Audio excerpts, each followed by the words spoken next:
Star Wars Day. It is me, the Bat Nerd, and I am here, this time, ranking up all the Star Wars movies. So there's 10 in total. This will include the prequel spin-offs, so Rogue One and Solo will be considered for this list. This won't consider Episode 9 because that is yet to be released. And it's May 4th, Star Wars Day, so let's do it. So, this is all my opinion, no one has to agree with it. If you have your own opinion, please feel free to post down in the comments below.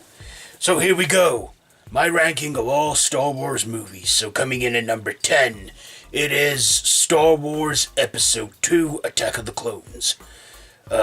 This one, I just felt like, I don't know, I just don't like this one. It was a bit boring and,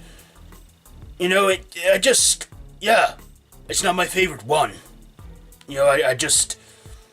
I think it's just, plain. And Anakin, he's like a spoiled teenage brat in this, because he wants to be a Jedi and won't be patient or anything. It's not my favorite. Coming in at number 9 is Star Wars Episode 1, The Phantom Menace.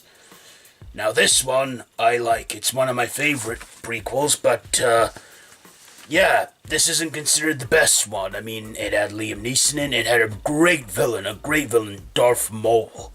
I mean, Darth Maul was just badass. I remember being a kid, and I remember, getting a Darth Maul costume for Christmas 1999 because I loved him that much. I was completely on the dark side with that.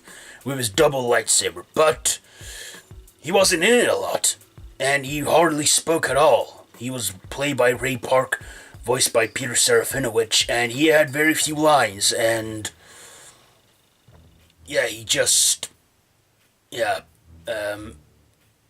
and what the hell with Jar Jar Binks? I mean, he was funny, but he was ridiculously stupid as well.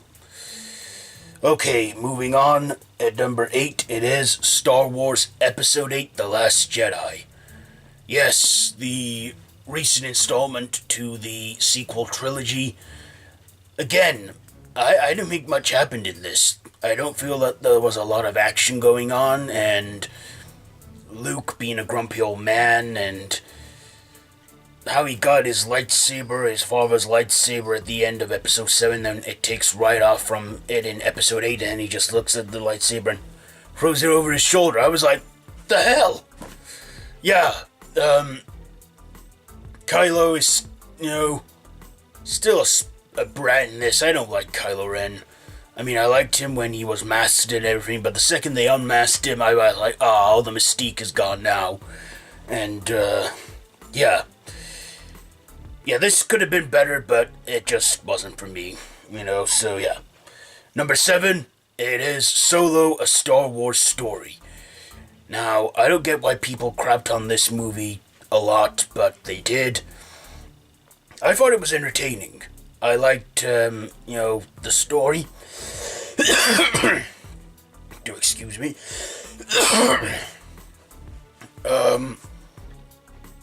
I mean, it's not going to be Harrison Ford. This is a prequel, I think the kid they had was good, but, and Donald Glover, he was good as young Lando, but, it was an okay movie. I mean, it was an origin, and it was like 10 years before. How he got his name, I found, so that's how he became Han Solo, because, But I think it's an okay movie. It's good, but it's not brilliant. Okay, number 6, it is Star Wars Episode 3, Revenge of the Sith. This one, when I saw this in theaters, I was like blown away. And I loved the transformation from how Anakin went from like who he was to Darth Vader. And it was nice to see how he became more machine than man in this. But there was a lot of brutal. This was the first time it had to be classified 12A because it was quite mildly violent. But Anakin, he was really evil in this. But this, to me, is one of the best prequels in the Star Wars saga. So that's why I put it there. Okay, top 5 now. And at number 5 it is Rogue One, A Star Wars Story.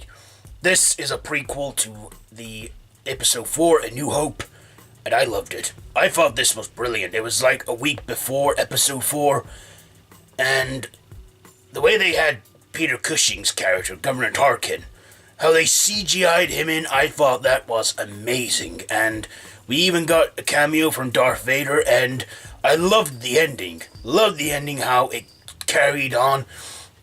You could watch that movie, then watch Episode 4 straight after, because that just shows how close it is to Episode 4. It was brilliant, and I loved it. And, yeah, when I watched this in theaters, I went straight home and watched Star Wars Episode 4. Okay, so, next is the bottom 4, so at number 4 it is Star Wars The Force Awakens. Yeah, after over 10 years off screen, Christmas 2015, after Disney announced that they brought Lucasfilms and were going to make a new trilogy, I was like, do we need it?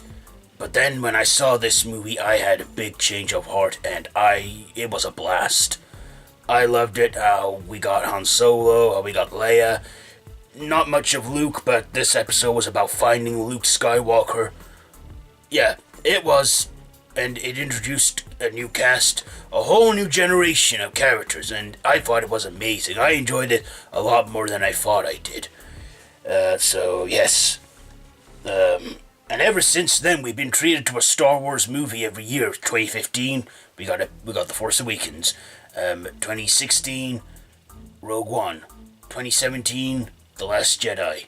2018, Solo. And this year, Rise of the Skywalker. Okay, so, coming in at number 3, it is Star Wars Episode 6, Return of the Jedi. Yeah, the original trilogy is in the top 3 because they're the best. I liked this one. I loved how it tied all the loose ends, how Luke managed to save his father from the dark side, and how Vader made his noble sacrifice to save Luke.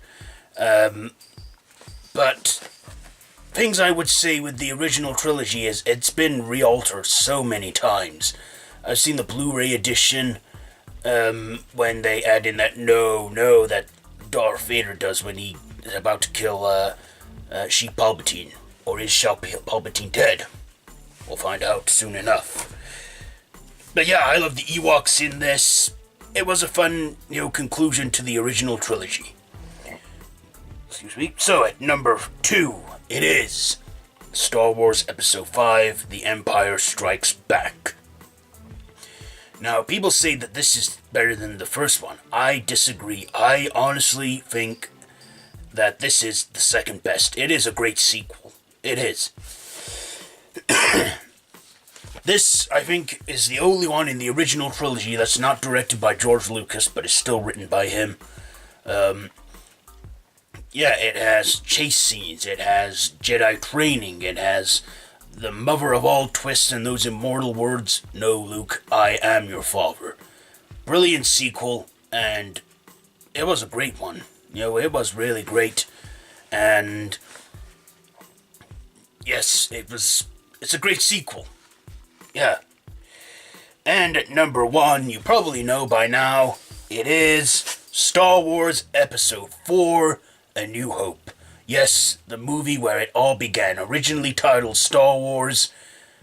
This was the beginning of the franchise, and I loved it. I remember watching this 6 years old, 20th anniversary edition.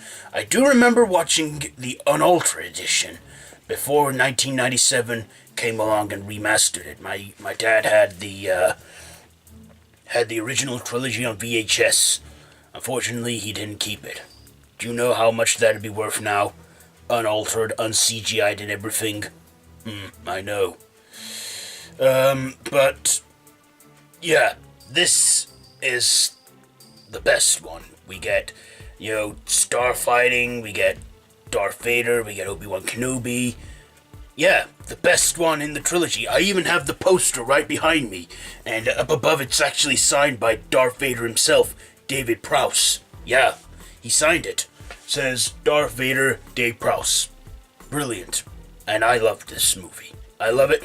And I've had the honor of meeting Dave Prowse a few times. That's how I got this signed. And after I got it framed, because I was that proud and happy of it. So yes, Dave Prowse, nice man, always answered your questions, and yeah, he's a great person. I asked him as well once, is he looking forward to the upcoming films? He said no, but a year later I was lucky to meet him again, and I asked what did he think of it, and he had a change of heart. He loved it, he did. So yes, that is my top 10 Star Wars movies, Star Wars films ranked. Do you agree with this list? If not, then let me know down in the comments below. How would you rank these movies? We can have a discussion. So yes, that is it for this video. So, once again, happy Star Wars Day, and may the Force be with you.